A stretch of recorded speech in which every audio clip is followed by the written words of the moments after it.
Feliz tarde, mis queridos socios de aprendizajes. Bienvenidos a Desafiándote, el programa que conduzco desde hace varios años en los días viernes a la 1 de la tarde, hora de Nueva York.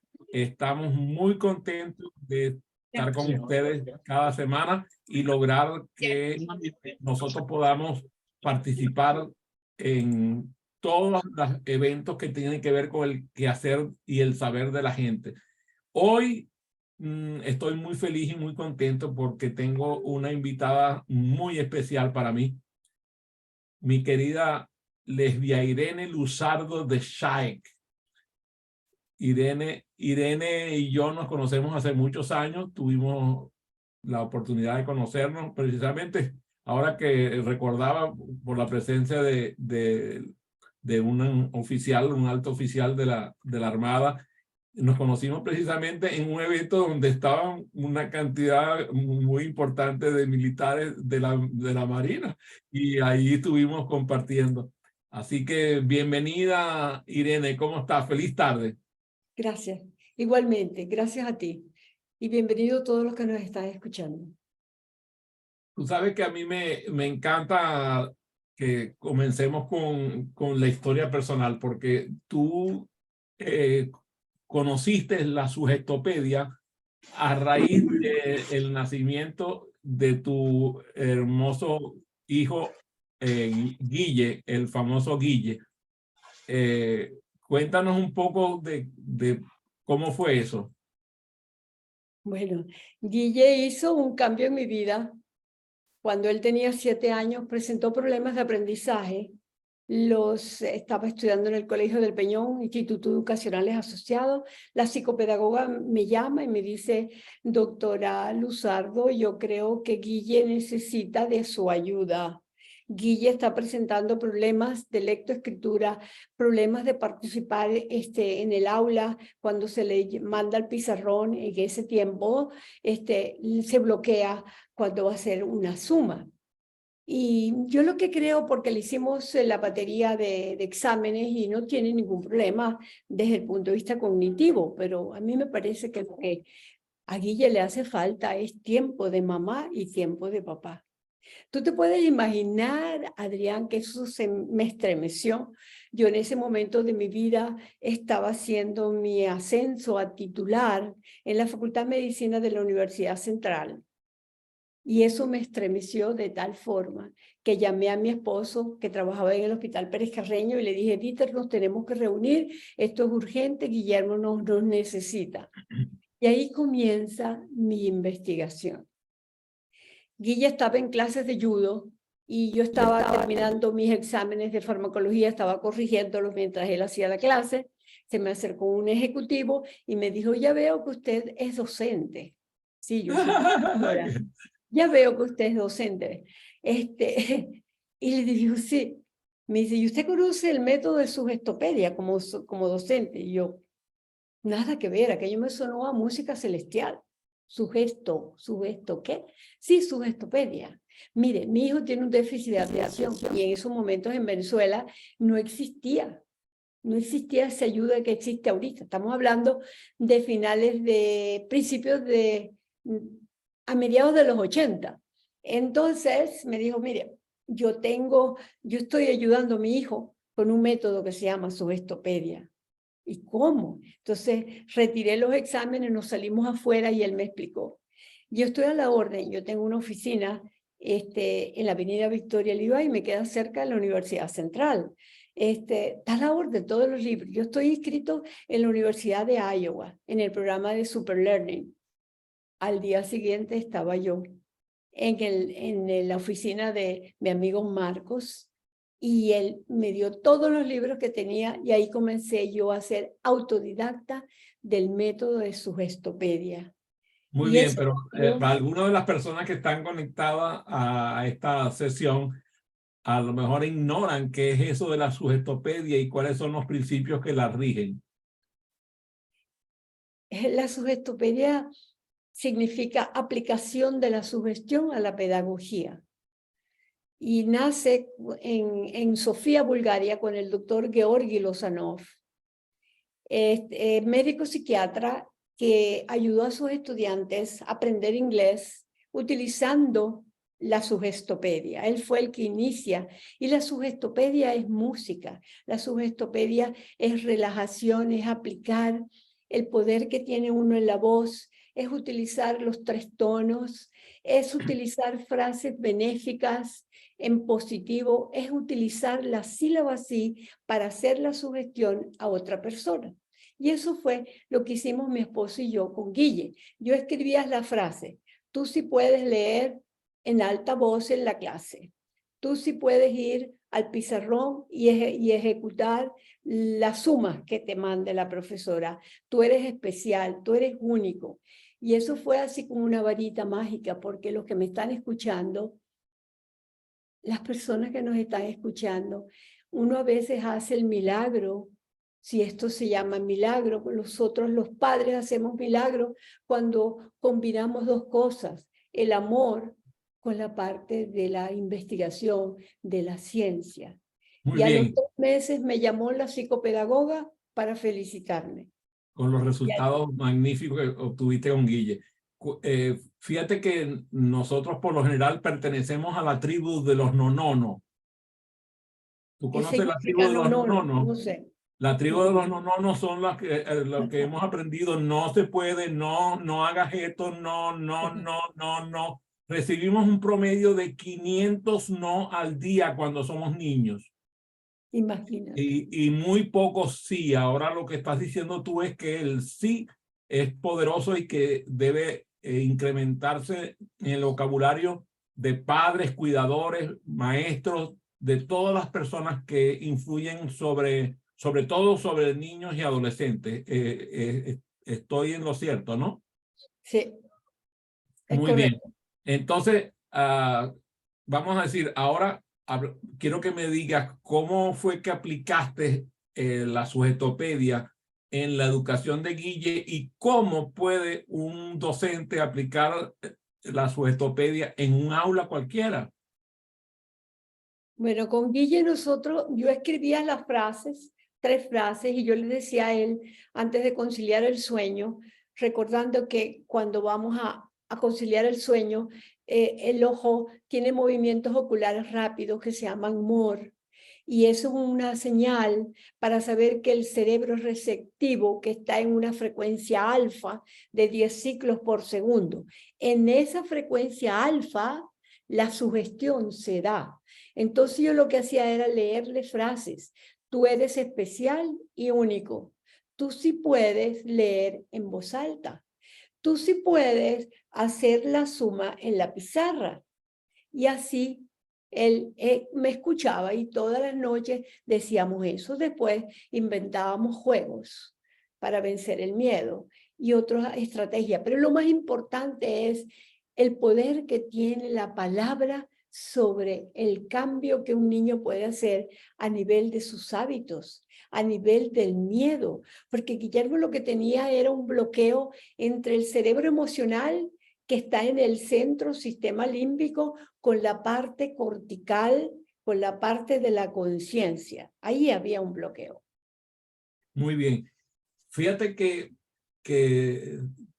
no es casualidad que quien hace el prólogo de tu libro es Luis Alberto Machado, el extraordinario persona Luis Alberto Machado, autor del libro éxito mundial, La Revolución de la Inteligencia. Por cierto, que las cifras de venta del libro de la Revolución de la Inteligencia, por ejemplo, en chino, son espeluznantes. O sea, es el libro de cualquier venezolano, el libro más vendido en China.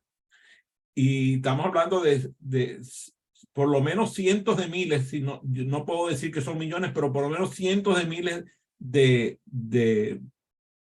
ediciones del libro de la Revolución de Inteligencia. ¿Cómo fue ese cruce tuyo con Luis Alberto Machado que hizo que incluso te beneficiara con su cariño y con su generosidad al escribir tu prólogo? La conexión que yo tuve con el doctor, si tú me dices cuál fue el puente, la persona que me llevó, no recuerdo.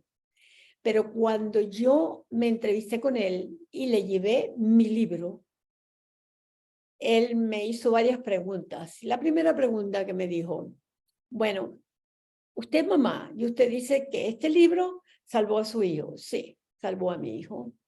Y usted me dice que usted da clases de farmacología y medicina. Sí. ¿Y usted aplicó este método? No, todavía no lo he aplicado porque yo voy a irme ahora a los Estados Unidos, a la Universidad de Iowa, a prepararme en el método con un alumno del doctor Lozanov, que es Schuster.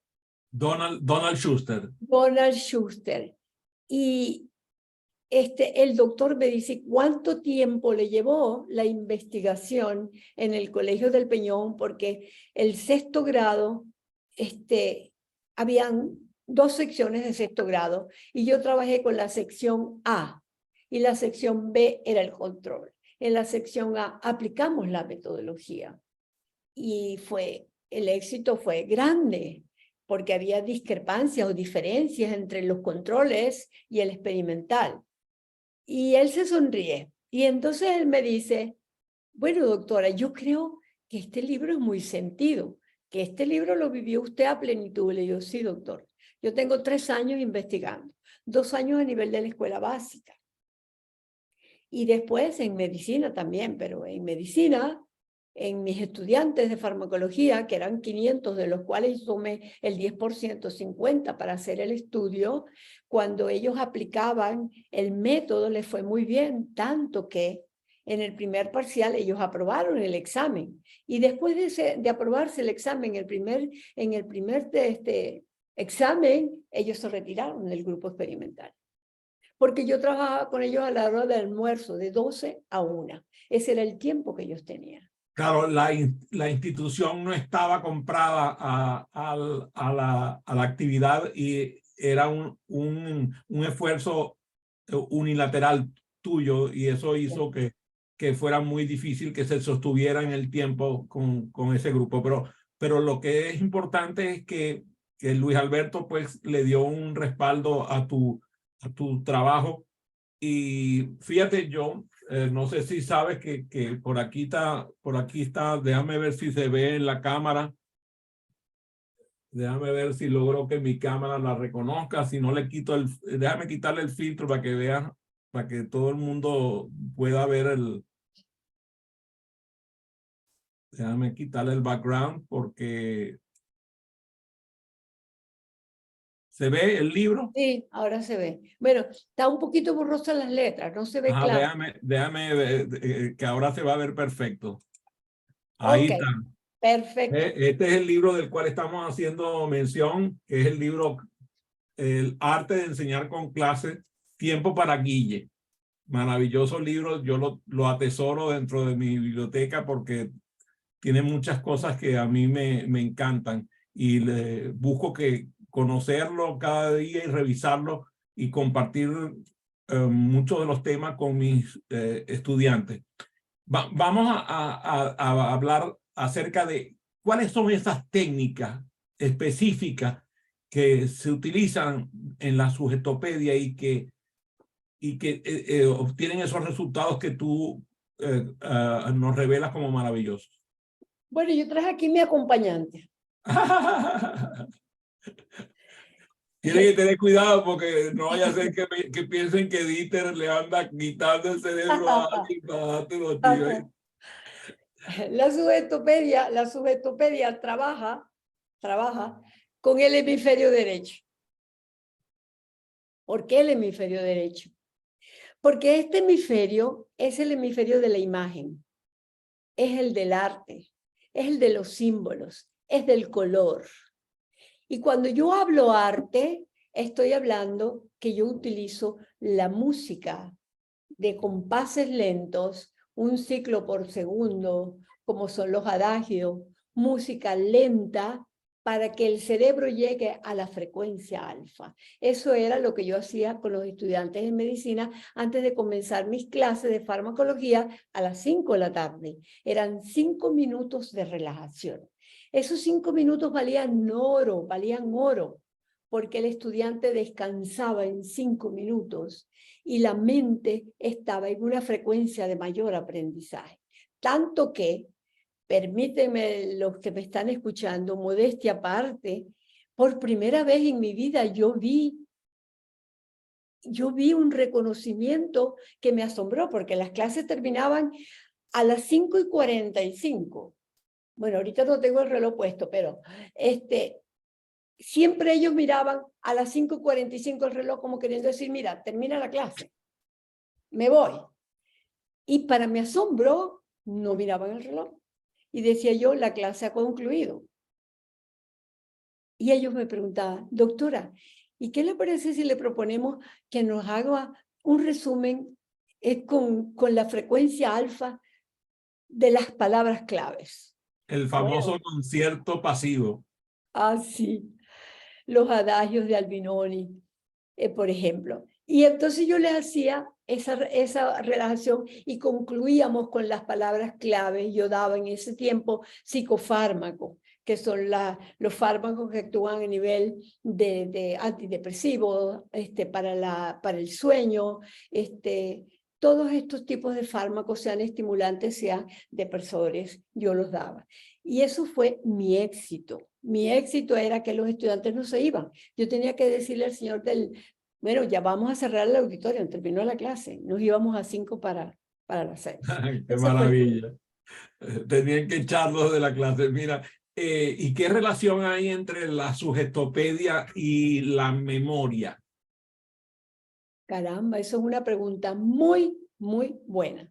Porque eso fue para mí el asombro cuando yo fui a hacer el curso a la Universidad de Iowa. Que la sugetopedia es supermemoria. ¿Por qué? Seguimos con el cerebro derecho. Aquí en el cerebro derecho están las imágenes. Y una imagen, como dicen los chinos, vale más que 1000 palabras. Yo me acuerdo que nosotros en la clase de Schuster aprendíamos ruso. Y tú decías, ¿cómo es eso? Sí, en una forma subliminal. En una forma subliminal. Porque la sugetopedia trabaja con esa memoria que es la memoria más, vamos a decir, más antigua, la memoria que se consolida mejor a través de la imagen y del color. Entonces, utilizar esa facultad de este hemisferio derecho, que es la imaginación, que es el color, que es el símbolo, para yo aprender un idioma. Por ejemplo, eso es algo maravilloso. Muy importante es la relación entre la sugetopedia y la velocidad del aprendizaje y el manejo de la complejidad. ¿Podrías hablarnos un poco de eso? ¿Cómo se puede ajustar la velocidad y la complejidad de la educación con la sugetopedia para adaptarse a cada individuo? Fíjate que yo dije, yo voy a ser sujeto de investigación. Yo voy a ser cobayo. Cobayos son los animales que nosotros utilizamos en la investigación básica. ¿Y qué hice? Yo me metí en un curso de alemán. Y ese curso de alemán, ya yo sabía inglés, era dado por unos profesores de los Estados Unidos que venían a Venezuela y que tenían aquí su instituto y que utilizaban... El Instituto Goethe. No, no era el ¿No? Instituto Goethe, no. ¿Y cuál era? Era un grupo, era una pareja que vino de los Estados Unidos y ahorita no me acuerdo, eso fue como los años 90, no me acuerdo cómo se llamaba el instituto, ellos se fueron después de Venezuela, pero después los israelitas tomaron el método, que Claro. es el método de sugetopedia. Y te puedo decir que nosotros en la clase de alemán, nosotros, el arte, el teatro, era parte del aprendizaje. Y lo primero que hacíamos era cambiarnos el nombre. Yo no me llamaba Irene, yo me llamaba Angélica. Si Angélica se equivocaba, no se equivocaba Irene. Entonces, sprechen Sie Deutsch, ja, alles. Entonces, de allí yo saqué una conclusión. Esto es algo maravilloso. Esto es algo maravilloso. Y Guillermo, cuando se va a Alemania, hacer su maestría, él aprende alemán. En ingeniería, ¿verdad? En ingeniería. Él es ingeniero, sí. Él es ingeniero químico. Y aprende alemán utilizando el poder o sea, del método clase, porque clase, ¿qué significa clase? Clase significa creatividad, lógica, acción. ¿Cuál es el cerebro de la acción? Es el más primitivo, que es el tallo cerebral, este que está aquí. Y sentimientos, los sentimientos están aquí, en el sistema límbico. Eso es clase. Entonces, la sugestopedia utiliza este poder encerrado aquí, en este cerebro, y el poder encerrado en la parte de inteligencia emocional. ¿Cómo se puede utilizar la sugetopedia para mejorar, por ejemplo, la comprensión, la expresión escrita? Castellano, dices tú, lengua. No solamente en idioma castellano, sino en cualquier idioma. ¿Cómo se puede mejorar, utilizar la sugetopedia para mejorar las habilidades de comprensión y de expresión? Bueno, nosotros trabajando con niños, utilizamos el color. Por ejemplo, los verbos que más se me dificultan, los voy a resaltar con un color, el color que a mí me gusta. Yo estoy asociando allí color y estoy usando palabra. Y si yo después le pongo un símbolo a ese teléfono, perdón, a esa palabra, vamos a suponer acción. Tengo que poner un símbolo relacionado a la acción. Pongo una bicicleta, una patineta, un avión, lo que sea. Pero esas combinaciones son muy buenas. Y yo tengo en mi libro la técnica que se llama pico de la memoria, que es el resumen, que es el uso de la palabra, acción, el uso de la imagen, la bicicleta y el uso del color. Muy importante. Fíjate que me hiciste acordar de Evelina Gateva, la mujer de Lozanov, porque ella cuando daba clase decía que, por ejemplo, hiciera un ejercicio de que imitaran como hablaban los parlantes de ese idioma. O sea, que dijeran cualquier cosa. O sea, empezaba la gente a hacer como si hablara italiano, a hacer como si hablara alemán, a hacer como si hablara, y lo que hacían eran el lenguaje corporal, el lenguaje gestual, y además se vestían, ella misma se vestía por ejemplo, dando clases de italiano, se vestía como cantante de ópera y una cosa muy interesante. Entonces, ahí me queda muy claro lo que tú dices, ¿no? Que la imaginación es más poderosa que el pensamiento.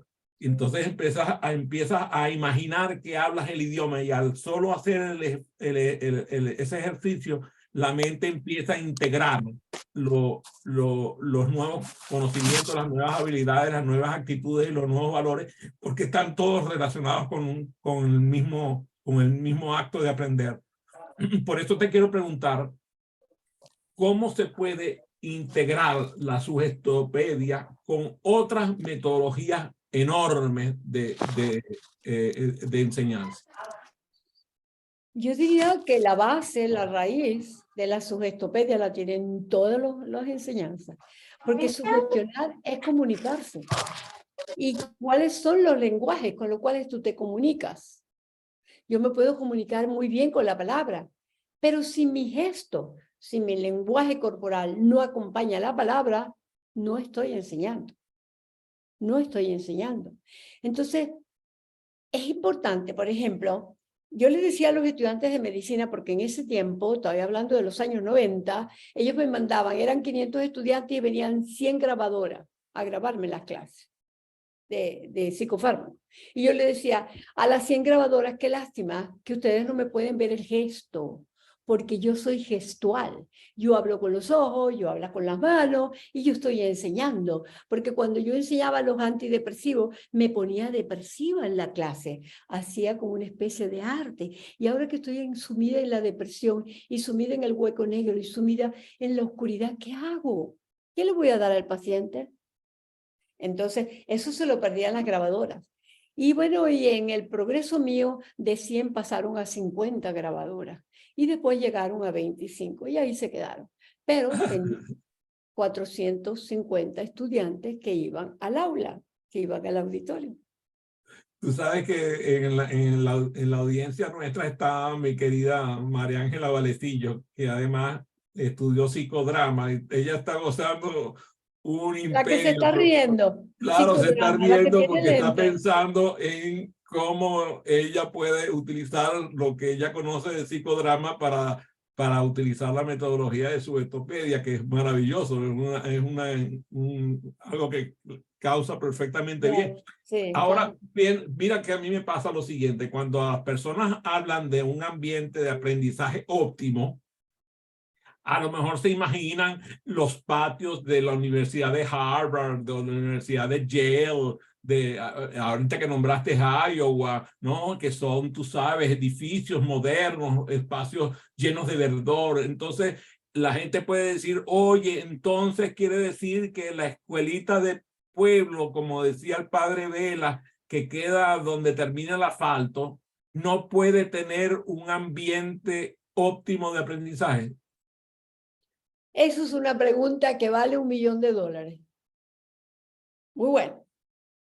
Porque fíjate, yo he enseñado en escuelas tan pobres, por ejemplo, una escuela de Barinas. ¿Y cómo hacía yo el ambiente? Barinas, para aclararle a la audiencia que Estaba no es Apure, venezolana, es un estado de la República de estaba Barinas, Venezuela. El estaba estado Barinas. de Barinas es un estado del llano venezolano. ¿Qué hacemos? ¿Qué hacemos para contagiar al estudiante? Porque es un principio de la sugestopedia. El ambiente contagia, en positivo o en negativo. Pues yo le decía a las maestras, tráiganme, porque aquí vamos a hacer fiesta. ¿Y cuál es la fiesta? Hacíamos globos de diferentes colores. Y los globos que poníamos, para que ellos aprendieran que el cerebro creativo, ¿por qué yo le doy el globo amarillo a la creatividad?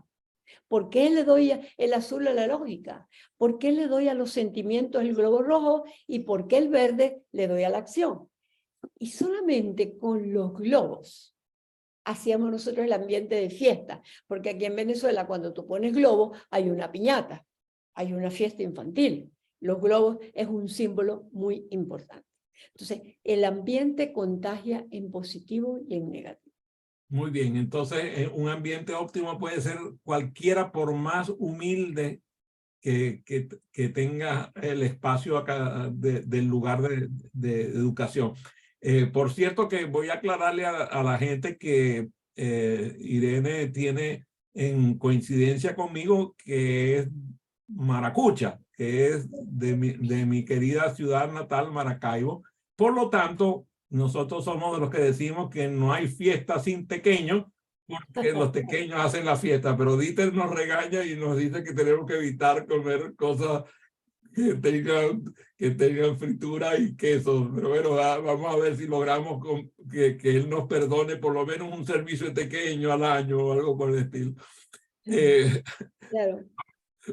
Vamos a avanzar en esto. Tú dijiste, yo soy autodidacta de la Sugestopedia. Como sabes, pues tu servidor tuvo la oportunidad también de conocer a muy temprana edad la Sugestopedia. La conocí aquí en los Estados Unidos y después en Venezuela, porque gracias a que había personas que estaban involucradas con el sistema, también pude explorarlo. Pero definitivamente algo que es una cosa inconcebible, es que la Sugestopedia, habiendo sido hasta aprobada por la UNESCO para llevar adelante programas de sembrar la Sugestopedia en el sistema educativo, la Sugestopedia no ha tomado el vigor que se merece como metodología. Entonces, hoy, ¿cómo se hace para estudiar Sugestopedia? El maestro Lozano tristemente ya no está con nosotros. El instituto todavía está, pero incluso está un poco inaccesible los costos de ir en el caso de Bulgaria o el caso de Viena, donde estaba la sede, son bastante onerosos. Cuéntame cómo hace una persona para estudiar Sugestopedia. Caramba, caramba. Creo que no tengo respuesta porque si no existe un instituto, por ejemplo, yo diría que una de las formas de empezar es en cada colegio, antes de comenzar la clase, antes del inicio de la clase, debería haber un entrenamiento, porque ahora vamos a hablar de los tonos de voz. La sugestopedia utiliza 3 tonos de voz. Voy a tratar de ponerlos en práctica.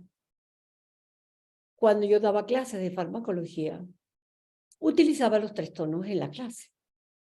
Y uno de los tonos más potentes es el tono casi de susurro, porque yo decía, y esto va para el examen. ¿Cómo? ¿Cómo fue que dijo, profesora? Ah, se despertaron. Esto va para el examen. Esto va para el examen. Este tema va para el examen. Entonces, los 3 tonos de voz, y cuando tú quieras enamorar a tu pareja, si tú quieres tener una cena romántica, y vas con tu pareja a la cena romántica y quieres pedirle algo subliminalmente, ¿qué haces? Utiliza un tono normal, después utiliza un tono muy suave de susurro, y al final te despide y te dice, yo te quiero mucho. Entonces, esos 3 tonos son importantísimos. Y voy a ver lo contrario. Allá en medicina experimental existía un profesor que todo el mundo se quedaba dormido cuando él daba la clase. ¿Por qué? ¿Por qué? Que en paz descanse. Parecía una flauta de esas de dormir la serpiente. Más o menos. Fisiopatología, las clases de fisiopatología. Porque él utilizaba un solo tono de voz, un solo tono de voz. Monótono. Monótono. Entonces uno, para enamorar, para comunicarse, debería utilizar los 3 tonos de voz. Mira, tu amiga Aide se sonrió con el tono monótono, como que tuvo algún profesor que tenía un tono monótono, porque ella hizo así una sonrisita, así como diciendo, eso lo tuve Ella yo. sabe, ella es médico, ella sabe a quién me estoy refiriendo, porque ella pasó por fisiopato. Puedo sospechar que hubo por ahí algo de eso, muy interesante. Déjame preguntarte acerca de que cómo, 2 cosas que me vienen. Mencionaste a Guille como niño, mencionaste a tus estudiantes de farmacología, pero tú tienes como, déjame decirlo así delicadamente, tú tienes como una obsesión con un rango de edad para utilizar la sugetopedia y desarrollarla a su máximo esplendor. Háblale a la gente cómo es eso del rango de edad que tú tienes. Mira cómo Dieter goza con Mira, la pregunta, Dieter, porque es que me sabe que huele, tú estás es con que ese en la casa camino. me huele a quemado. Caramba, yo no me puedo mover. Voy a pedirle el favor a mi marido que se mueva. No vaya a ser que, como estamos en Semana Santa, a ver, A ver, el rango el ese de rango de edad que edad. tú dices que es como el más adecuado para educar en sugetopedia, utilizando la sugetopedia. El rango de edad es de 9 a 12 años. Pero estoy hablando de una media que yo saqué hace 20 años. A lo mejor esa media ha tenido su variante. A lo mejor empezamos a los 8 años, a lo mejor terminamos a los 13. ¿Pero por qué? ¿Pero por qué? Porque, por ejemplo, tú tomas un niño de 9 años. El niño se caracteriza por tener una conciencia de la lógica y a la vez es niño. El niño se sorprende, el niño juega. Entonces, de 9 a 12 años tenemos niños y tenemos adultos dentro del niño. Es decir, son niños que te hacen preguntas con una lógica, pero a la vez yo tengo la facilidad de decirle, ahora vamos a hacer una relajación y vamos a utilizar para la imaginación una nube y te vas a imaginar que estás en esa nube y él se monta en esa nube sin el miedo que le da al adulto que si me caigo, ¿qué me pasa? No, no, no. Él está confiado en mi voz, que yo lo voy a guiar en esa nube a su sitio ideal de descanso. Y en ese sitio ideal de descanso vamos a conocer a un amigo que tenemos dentro que me va a ayudar en los exámenes. Y ese amigo se llama el genio interno. Entonces, el rango de edad entre 9 y 12 años, que a lo mejor ha podido cambiar, es ideal para tú tener una cosecha. Tú no puedes trabajar con un adolescente. utilizando la sugestopedia de primer plano. No. Tú tienes para llegar a la etapa de la sugestión, que vamos a hacer una relajación, dar una clase de lógica, como yo le doy al adulto, como yo le doy a Adrián, como yo le doy a Jesús Enrique, como yo le doy a Aide. Ese adulto yo tengo que convencerlo y decirle, señores, está demostrado que la mente subconsciente es poderosa y que nosotros tenemos tres mentes. La conciencia con la cual yo estoy hablando ahorita, si yo cierro los ojos por un momento y me voy para Washington y veo una colección de arte que hay muy lindo que mañana se va a abrir una galería, eso es otra cosa. Ya yo estoy entrando en una frecuencia de la relajación. Entonces, el cerebro derecho por ser cerebro que es mudo, que no tiene palabra, porque eso sí está demostrado científicamente, que este es el cerebro de la lógica porque tiene la palabra, pero este es mudo, este es un testigo. Este cerebro solo aprende con la imagen, el color, con la música, con el arte.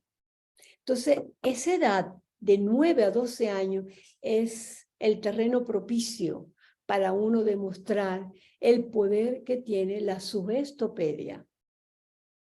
Muy bien, tú incluso estás dando actualmente presencialmente en Venezuela programas para jóvenes de esas edades, ¿es así? No, yo tengo allí edades como mi amiga Aide. Estamos dando Ok. un webinar, estamos No, dando pero un webinar para adultos sobre el genio interno, y yo le entré al adulto con mucha lógica. Porque yo no le puedo decir al niño, ay, la mente subconsciente, ¿qué es eso? ¿Y qué es mente? ¿Dónde está la mente? Ah, la mente está en el pensamiento. ¿Pero qué pensamiento? No, yo al adulto tengo que decirle mente consciente, mente subconsciente, inconsciente. ¿Con qué mente vamos a trabajar y cuáles son las características? muy bien, Susana Uberman de Argentina te tiene una pregunta. Adelante, Susana.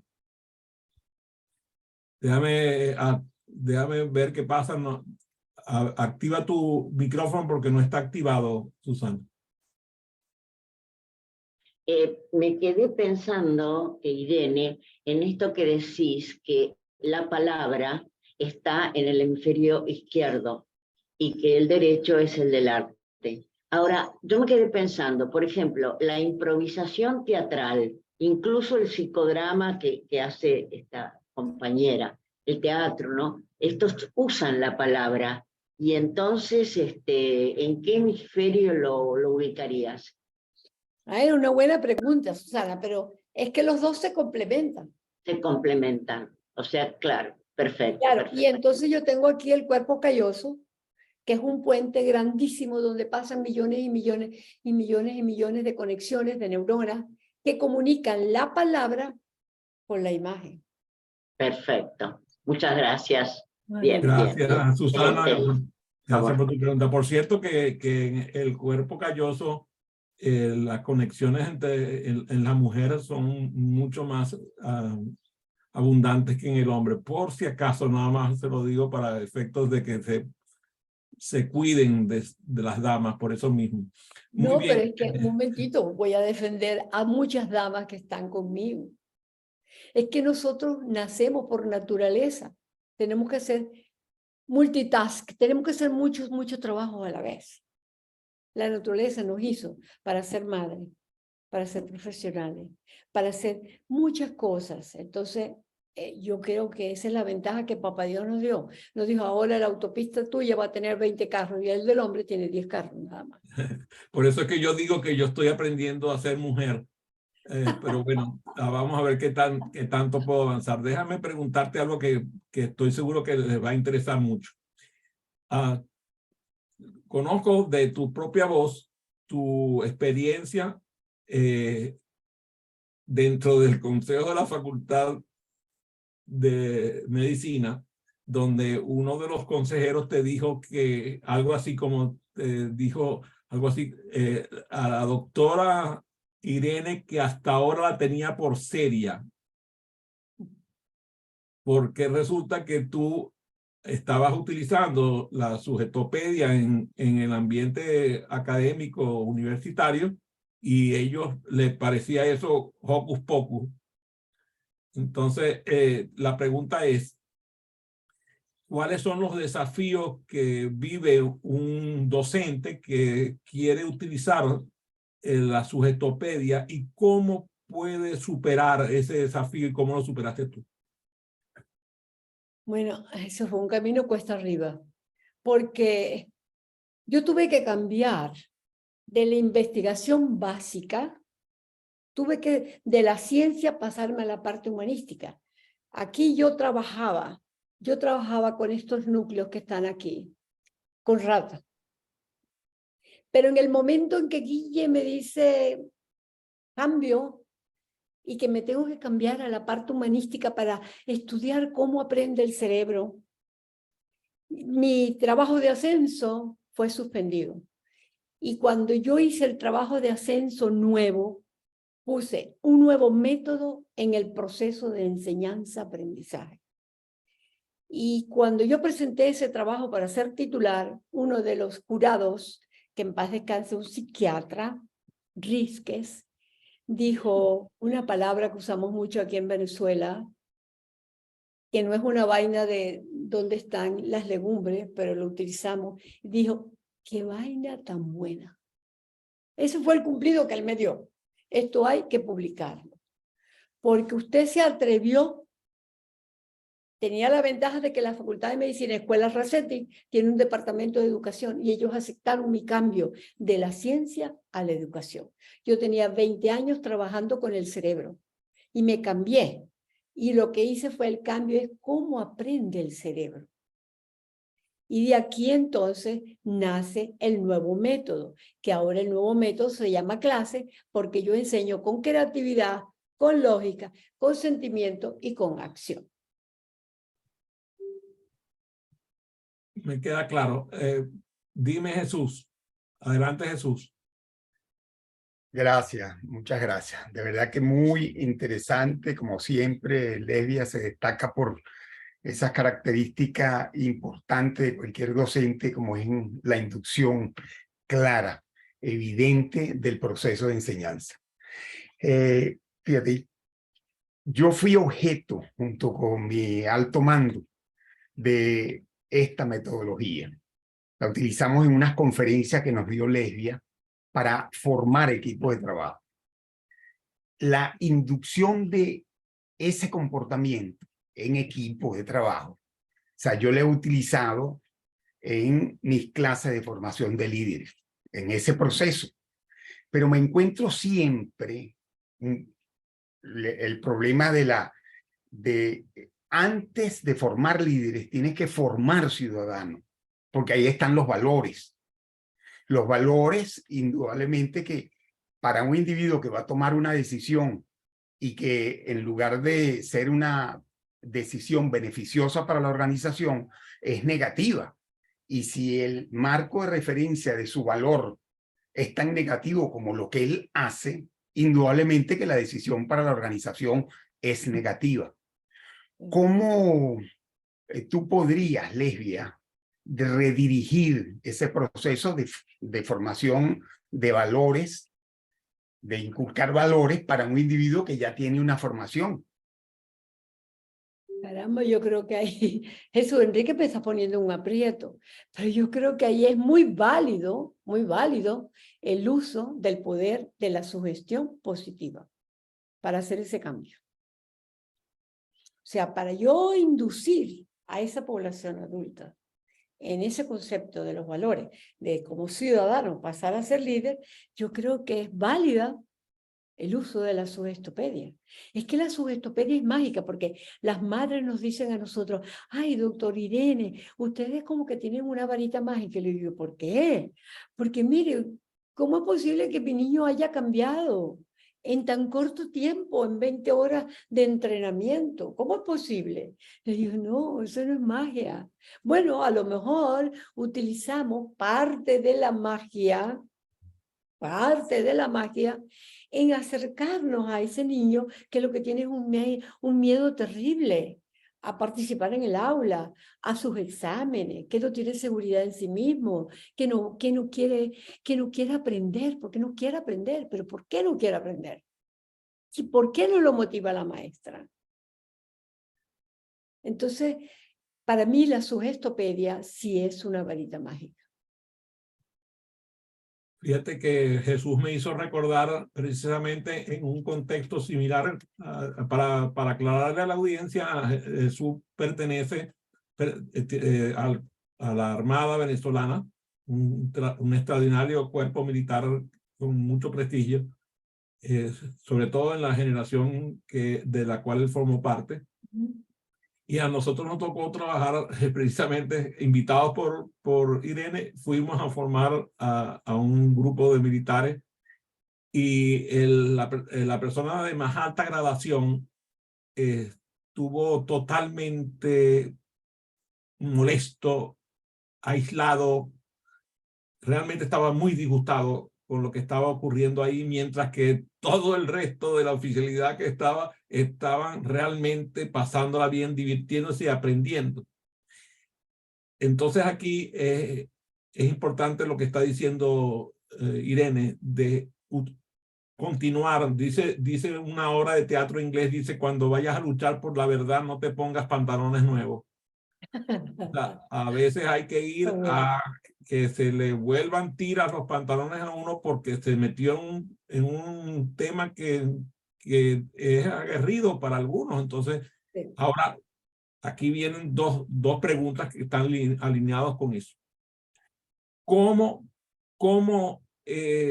son los elementos de investigación que no la investigación de Lozanov en los años 60 y 70 allá en Bulgaria y en Rusia, sino cuáles son los elementos de investigación en su sugestopedia actual que garantizan que esta es una investigación suficientemente reciente como para estarla aplicando en la práctica educativa en el final del primer cuarto de siglo del siglo XXI. Yo considero que sea el arte, dentro del arte es la música. Porque cuando tú enseñas a un niño matemáticas, que es puro cerebro izquierdo, y tú pones de fondo una música que sea comprobada, una música instrumental, hay algo en que el niño no puede explicar, pero entiende mejor las matemáticas. ¿Cómo es eso? Porque es que los dos cerebros se comunican a través del cuerpo calloso. Si este está trabajando con una multiplicación y este está escuchando música, que es lo que le gusta a él, entonces los dos se unen. Mira, vamos a conocer el éxito a través de la unión. Y es lo que nos hace falta en el aula, porque muchos colegios son rígidos y solo mantienen el esquema lógico.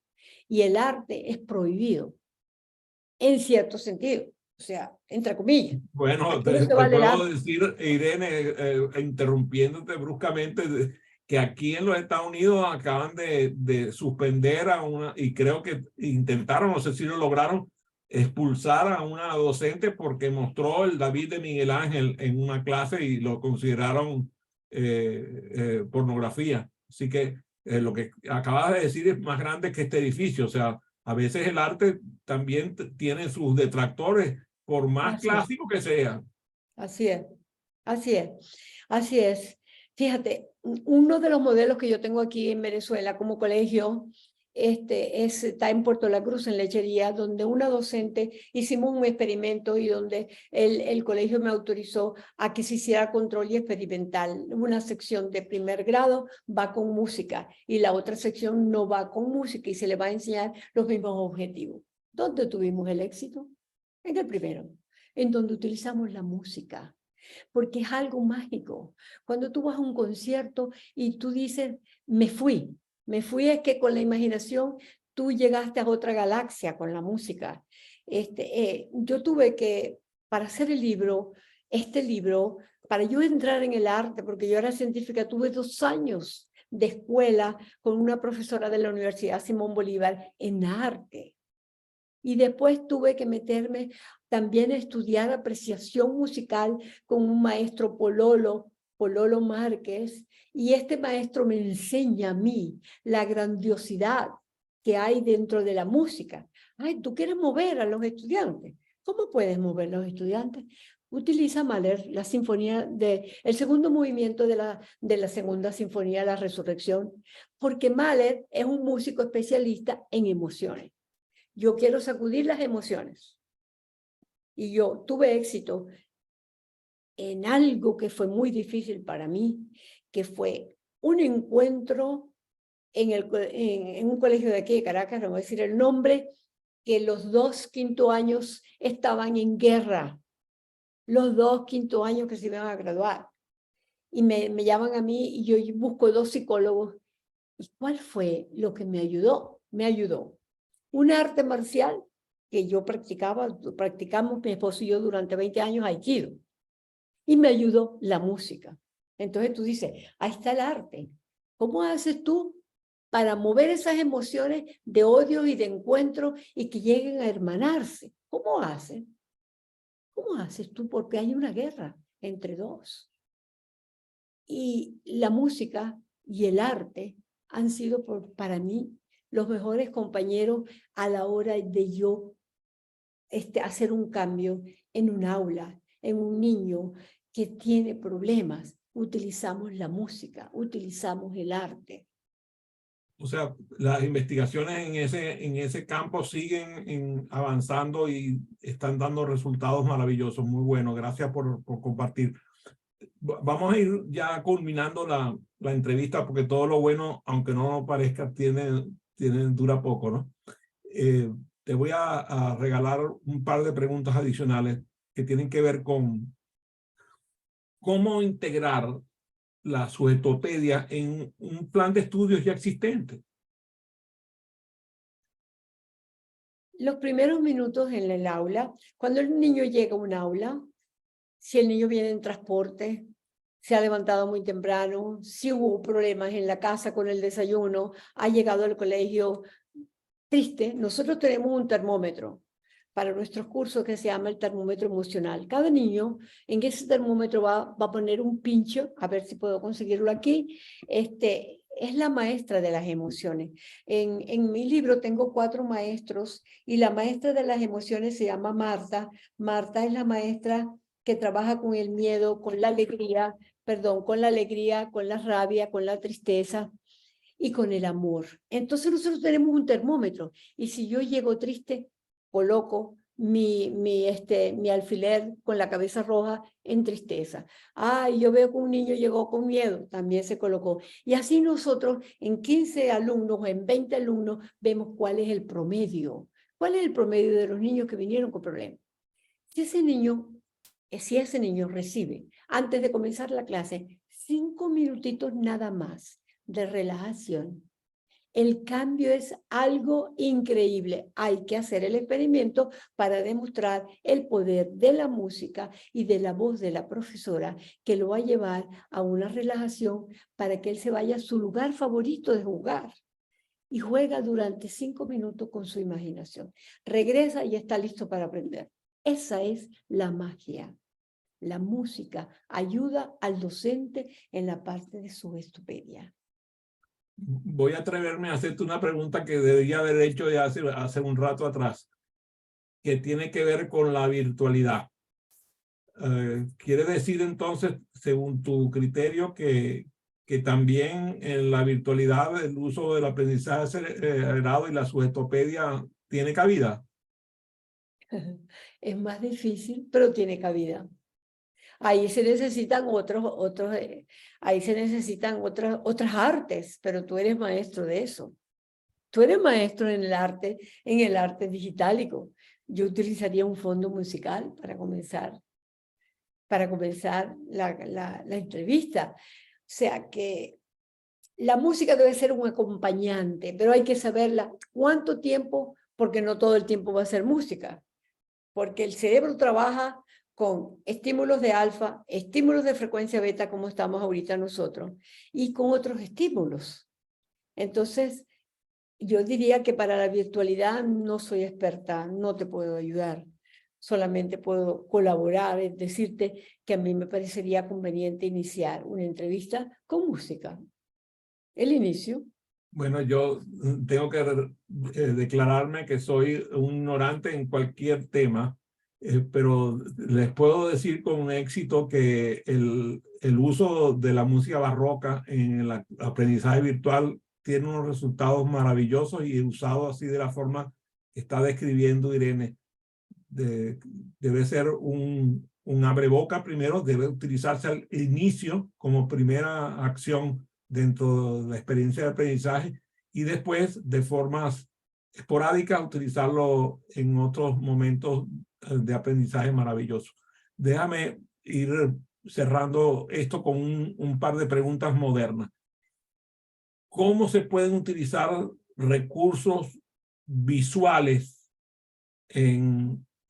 utilizando la sugetopedia, visuales, utilizando la sugetopedia en la virtualidad? Bueno, yo quiero llevar a mi audiencia a que vean Deutsche Welle. Deutsche Welle tiene una parte que se llama la zona Educo. Hay diferentes compartimientos en Deutsche Welle. Después de la noticia tienen un compartimiento de arte. Yo diría meterse en ese compartimiento de arte para que vean lo que Deutsche Welle ofrece. Por ejemplo, a nivel de la salud, ellos no hablan. Solamente utilizan símbolos para decirte la importancia que tiene la mano en la comunicación.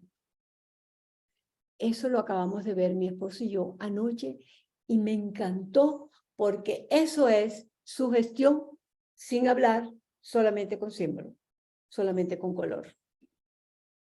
Sí, me vino a la mente inmediatamente Marcel Marceau, que era solamente con la gestualidad era capaz de hacer que tu mente explotara de creatividad, ¿no?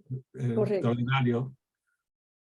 Mira, tengo que decir que estoy algo triste de que termine la entrevista, porque de verdad es un placer conversar contigo, mi querida Irene. Gracias. No, contigo, Y le Adrián. Gracias. agradezco a cada uno de quienes se conectaron con esta sesión por su gentileza.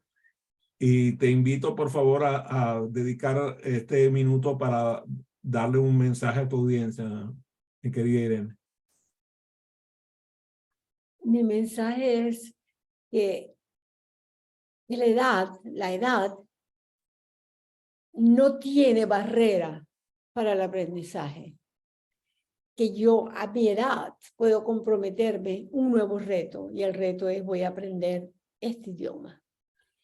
Que la sugestopedia, que es una forma de sugestionar, de comunicarnos, es algo tan maravilloso que yo los invito a que busquen todo lo que se refiera a sugestopedia y que mi maestro, que fue Lozanov, en los años 92 en Austria, yo tuve con él algo que me impresionó, que fue cuando él me conoce a mí, me conoce porque yo llevo mi trabajo de ascenso a un congreso. Había en ese congreso gente de todas partes del mundo y el día del evento, cuando se abre el evento, habíamos 3 mujeres que estábamos conversando. Una era de Argentina, otra americana y era yo de Venezuela. Y yo les quiero decir esto por el asombro de lo que hace la mente. La mente es algo maravilloso. El doctor Lozano se acerca a estas 3 mujeres, una de ellas yo, y me dice, tú eres Irene. No existían los celulares, no existía, yo le mandé mi trabajo de ascenso. Y le digo, sí, yo soy Irene. ¿Y cómo supo usted que yo era la venezolana Irene de la Facultad de Medicina que me... Y él se sonrió, no me dijo nada. Pero después, cuando empieza el congreso, tuve la oportunidad de hablar con él. Y yo digo, pero es que usted no me puede dejar con la pregunta. ¿Cómo supo que yo era la persona? ¿Cómo supo? Y dice él, por la escritura, por lo que yo le envié, por mi trabajo, me visualizó. Dice, es posible. Y yo, pero doctor Lozano, no, usted me tiene que seguir contando. Usted, ¿cómo hizo el curso de visualización? ¿Cómo hizo usted? Ya se sorprende. Pero Irene, calma, calma.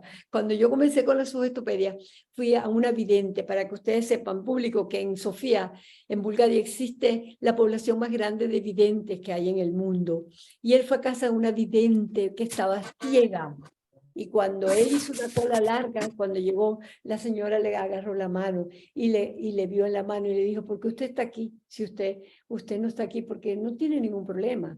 ¿Qué cree? ¿Qué es lo que está buscando usted? ¿Por qué viene para acá si usted no tiene problema? Toda la gente que viene aquí tiene problemas. Y dice, no, es que yo soy un investigador y estoy con la mente, estoy trabajando con la mente subconsciente, con el poder de la visualización, con el poder de que usted puede verse siendo ciega, porque ella se especializaba en buscar personas perdidas y ayudar a la policía. Eso fue lo que me contó el doctor Lozano y eso lo quiero compartir, para que ustedes vean la grandeza de lo que es la mente subconsciente, que las personas ciegas tienen una vida interior más rica que nosotros que podemos ver. Y a veces uno tiene que, utilizamos la meditación, hacemos yoga, y eso te ayuda a entrar dentro de tu interior y poder ver cosas que nadie ve y poder soluciones a los problemas. Muchísimas gracias, Irene. Gracias a todos los que se conectaron. Despedimos el programa y nos quedamos aquí para tener una conversación con nuestra querida Irene. Gracias. Gracias, Dios.